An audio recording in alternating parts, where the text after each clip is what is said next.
श्री सरस्वती भुवन शिक्षण संस्थेच्या यूट्यूब चॅनलवर आपणा सर्वांचे सहर्ष स्वागत.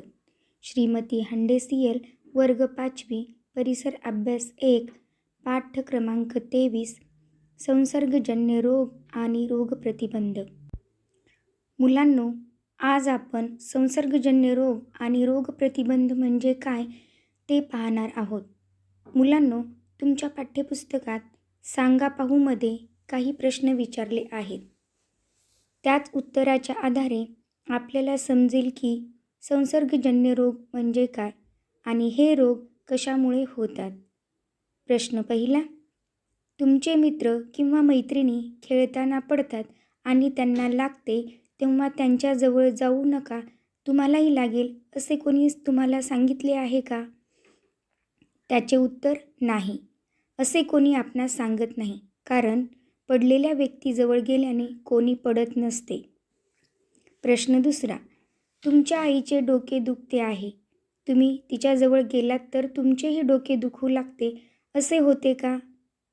उत्तर नाही. आईचे डोके दुखत असताना आपण तिच्याजवळ गेल्याने आपले डोके दुखू लागते असे होत नाही. प्रश्न तिसरा, आजारी व्यक्तीच्या जवळ जाऊ नका, त्यांनी वापरलेल्या भांड्यातून जेवू नका किंवा पाणी पिऊ नका, त्यांचे रुमाल, टॉवेल, कपडे वापरू नका असे केव्हा सांगितले जाते? उत्तर, जेव्हा एखाद्या व्यक्तीला संसर्गजन्य रोग होतो तेव्हा असे सांगितले जाते. उदाहरणार्थ स्वाईन फ्लू, नायटा, खरूज, गोवर, कांजिण्या असे आजार झालेल्या लोकांच्या जवळ जाऊ नका किंवा त्यांनी वापरलेली भांडी वापरू नका असे सांगितले जाते. म्हणजेच काही रोग स्पर्शाने, हवेतून, वस्तू वापरल्याने होतात, तर काही रोग व्यक्तीच्या कितीही जवळ गेले किंवा वस्तू वापरल्या तरी होत नाहीत. तर मग आता संसर्गजन्य रोगाविषयी माहिती जाणून घेऊया.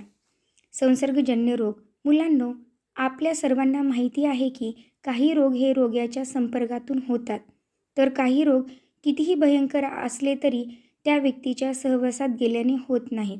उदाहरणार्थ आईचा हात भाजून तिला झालेली जखम असेल किंवा आजोबांची पाठदुखी असेल तर हे आजार दुसऱ्यांना होत नाहीत.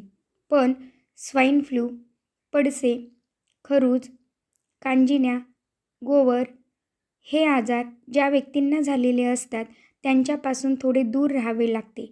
हे रोग रोग्याच्या सहवासात आल्याने, रोग्याच्या वस्तू, कपडे वापरल्याने इतरांना होऊ शकतात. ज्या रोगांची लागण एकाकडून दुसऱ्या निरोगी व्यक्तीला होऊ शकते अशा रोगांना संसर्गजन्य रोग असे म्हणतात. मुलांनो, अलीकडे कोरोना या आजाराने धुमाकूळ घातला आहे. हा हवेतून रोगाचे विषाणू पसरून होणारा आजार आहे. मग हे असे रोग कशामुळे होतात? पहा, असे रोग सूक्ष्मजीवांमुळे होतात. अशा रोगाला कारणीभूत असणाऱ्या सूक्ष्मजीवांना रोगजंतू असे म्हणतात. यातील प्रत्येक रोग एखाद्या व्यक्तीला होण्यास असे रोगजंतू कारणीभूत ठरत असतात. व्यक्तीच्या शरीरात रोगजंतूंनी शरीरात प्रवेश केला व ते वाढू लागले की अशा रीतीने संसर्गजन्य रोग होतात. असे रोग एका व्यक्तीकडून दुसऱ्या व्यक्तीला होण्यास महत्त्वाचं कारण म्हणजे हवेतून त्या रोगाच्या जंतूंचा प्रसार होणे.